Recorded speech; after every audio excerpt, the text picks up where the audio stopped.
ನಮಸ್ಕಾರ. ವಿಶ್ವವಾಣಿ ಟಿವಿ ಸ್ಪೆಷಲ್ಗೆ ಸ್ವಾಗತ. ನಾನು ಚಿದಾನಂದ್ ರುದ್ರಾಪುರ್ಮಠ್. ನಾಳೆಗೆ ಬಿಗ್ ಬಾಸ್ ಕನ್ನಡ ಸೀಸನ್ 11 ಅಂತಿಮಗೊಳ್ಳಲಿದೆ.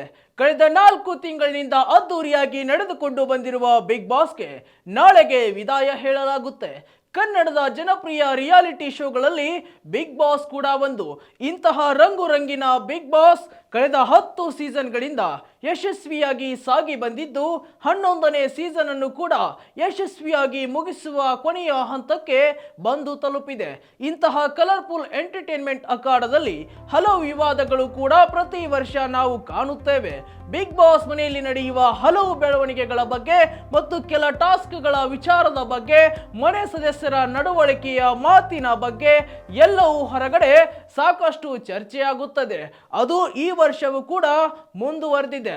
ಕೆಲ ಸಣ್ಣ ಪುಟ್ಟ ವಿವಾದಗಳು ಈ ವರ್ಷವೂ ಕೆಲ ಚರ್ಚೆಯನ್ನ ಹುಟ್ಟು ಹಾಕಿತ್ತು.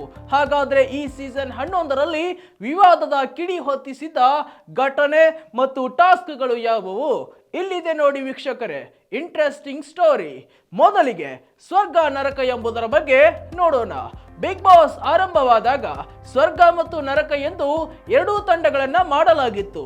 ಸ್ವರ್ಗದಲ್ಲಿರುವ ಸ್ಪರ್ಧಿಗಳಿಗೆ ಯಾವುದೇ ತೊಂದರೆ ಆಗದಂತೆ ನೋಡಿಕೊಳ್ಳುವುದು, ನರಕದಲ್ಲಿರುವ ಸ್ಪರ್ಧಿಗಳಿಗೆ ಶಿಕ್ಷೆಯ ಪ್ರತೀಕವಾಗಿ ತುಂಬಾ ಕೀಳಾಗಿ ನೋಡುವುದು ಮಾಡಲಾಗಿತ್ತು. ಅದರಲ್ಲಿಯೂ ಮನೆಯಲ್ಲಿ ಕೆಲ ಹುಡುಗಿಯರು ಇದ್ದ ಕಾರಣ ಮಹಿಳೆಯರ ಟಾಯ್ಲೆಟ್ ನರಕದಲ್ಲಿ ಅಸ್ತವ್ಯಸ್ತದಿಂದ ಕೂಡಿತ್ತು ಎಂದು ಹೊರಗಡೆ ಸಾಕಷ್ಟು ಚರ್ಚೆಯಾಗಿತ್ತು. ಮತ್ತು ಇನ್ನೂ ಅನೇಕ ಕಾರಣಗಳನ್ನ ಮುಂದಿಟ್ಟು ಈ ಸ್ವರ್ಗ ನರಕ ಎಂಬ ಕಾನ್ಸೆಪ್ಟ್ ಅನ್ನ ಕೈ ಬಿಡಲಾಯಿತು.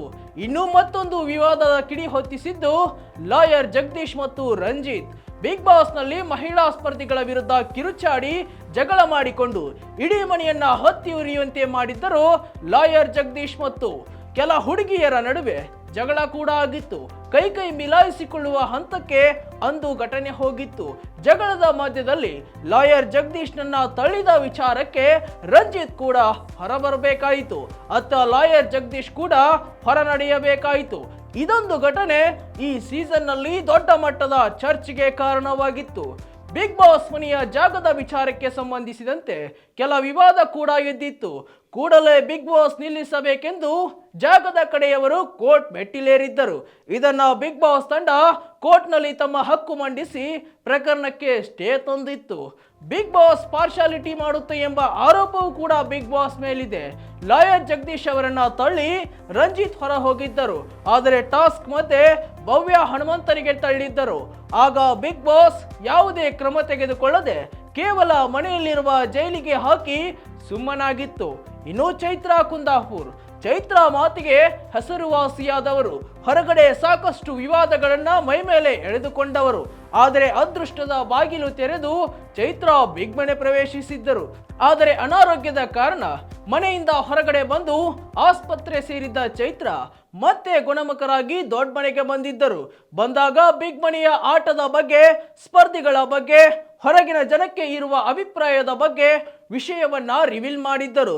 ಇದು ಕೂಡ ದೊಡ್ಡ ಮಟ್ಟದ ಚರ್ಚೆಗೆ ಕಾರಣವಾಗಿ ವೀಕೆಂಡ್ ನಲ್ಲಿ ಕಿಚ್ಚ ಕೂಡ ಚೈತ್ರಾಗೆ ಸರಿಯಾಗಿ ಕ್ಲಾಸ್ ತೆಗೆದುಕೊಂಡಿದ್ದರು. ಹೀಗೆ ಸೀಸನ್ 11ರಲ್ಲಿ ಕೂಡ ಕೆಲ ವಿವಾದಗಳು ಬಹಳ ಸದ್ದು ಮಾಡಿದ್ದವು. ಆದರೆ ಯಾವುದೇ ವಿವಾದ ಬಿಗ್ ಬಾಸ್ ಓಟಕ್ಕೆ ಅಡ್ಡಿಯಾಗಲಿಲ್ಲ. ಮುನ್ನುಗ್ಗಿ ಕೊನೆಯ ಹಂತಕ್ಕೆ ಬಂದು ನಿಂತಿದೆ ಬಿಗ್ ಬಾಸ್ ಕನ್ನಡ ಸೀಸನ್ 11. ವೀಕ್ಷಕರೇ, ಇದಾಗಿತ್ತು ಇವತ್ತಿನ ಸ್ಪೆಷಲ್ ಸ್ಟೋರಿ.